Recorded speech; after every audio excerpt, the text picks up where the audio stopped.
Negara Indonesia. Update on Donald Trump charges. Ukraine counteroffensive. Rare giraffe without coat born in Tennessee Zoo.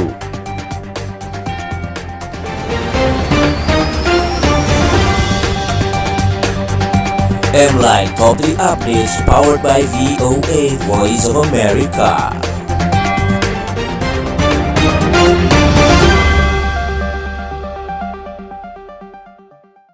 Former U.S. President Donald Trump was booked at the Fulton County, Georgia jail on 41 charges that he and 18 co-defendants participate in schemes to meddle in the stats of 2020 presidential election result.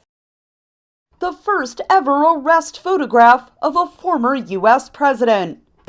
Taken just moments before Donald Trump pleaded not guilty to 41 charges alleging he participated in a criminal conspiracy to overturn the results of the 2020 presidential election in the key swing state of Georgia. Trump told reporters later Thursday that his opponents were trying to derail his presidential nomination bid. What they're doing is election interference. They're trying to interfere with an election. There's never been anything like it in our country before. Trump, who is the current frontrunner for the 2024 Republican presidential nomination, is not under arrest and can still campaign. Now, this could get quite messy, as you can quite imagine, especially because the trials are the schedule of the trials is the same as the schedule of the election. Trump faces 91 criminal charges across 4 separate cases, including allegations of campaign fraud in New York, mishandling of classified documents in Florida, and charges in a Washington court that he encouraged the January 6, 2021 riot at the U.S. Capitol. But some analysts say Georgia's charges carry the most weight. This is the most serious one for him politically. And the reason I say that is because they have him on tape talking about how he wanted to change the outcome of the election. At a prayer rally in Georgia this week, members of faith communities pushed back against calls to remove District Attorney Fani Willis from her position because she is prosecuting Trump. District Attorney Willis has demonstrated courage, integrity, and unyielding commitment to upholding the principles of justice that lie at the heart of our legal system. Her efforts to investigate and prosecute former President Donald Trump send a powerful message that accountability knows no bounds. Outside the courthouse Thursday, dozens of the former president's supporters criticized the charges. Our government,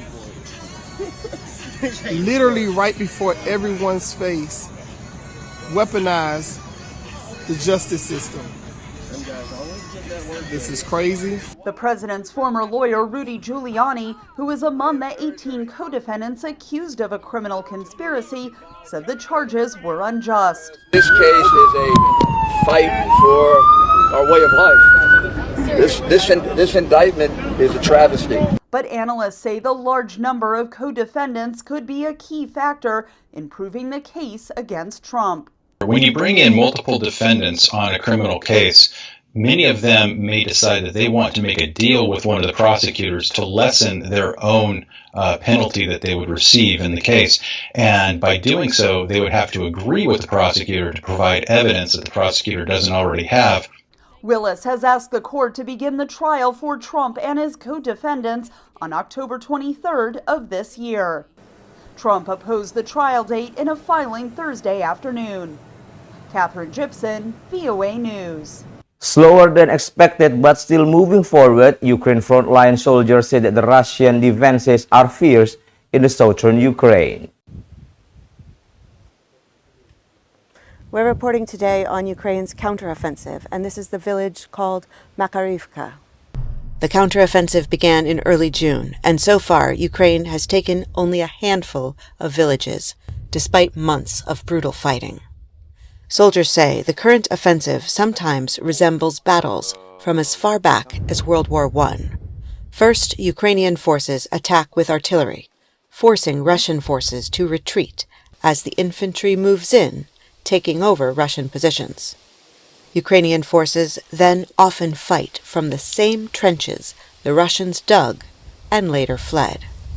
Soldiers say they had hoped to move faster, but at least they are gaining ground. Some places are faster, some places slower. There's everything in war. You want to hope for the best, but we see everything on the battlefield.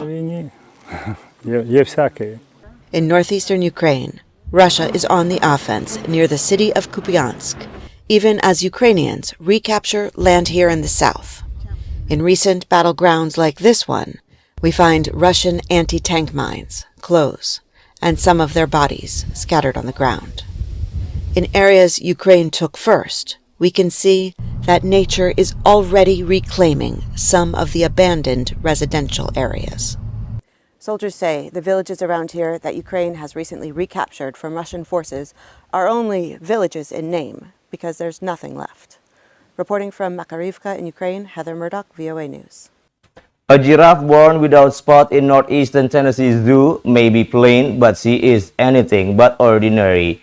The female reticulated giraffe was born at the family-owned Bright Zoo in Limestone, a rural community in northeastern Tennessee.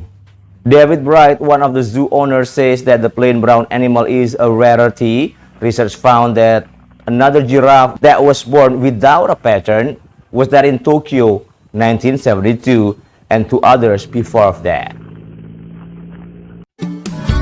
The Voice of America, VOA.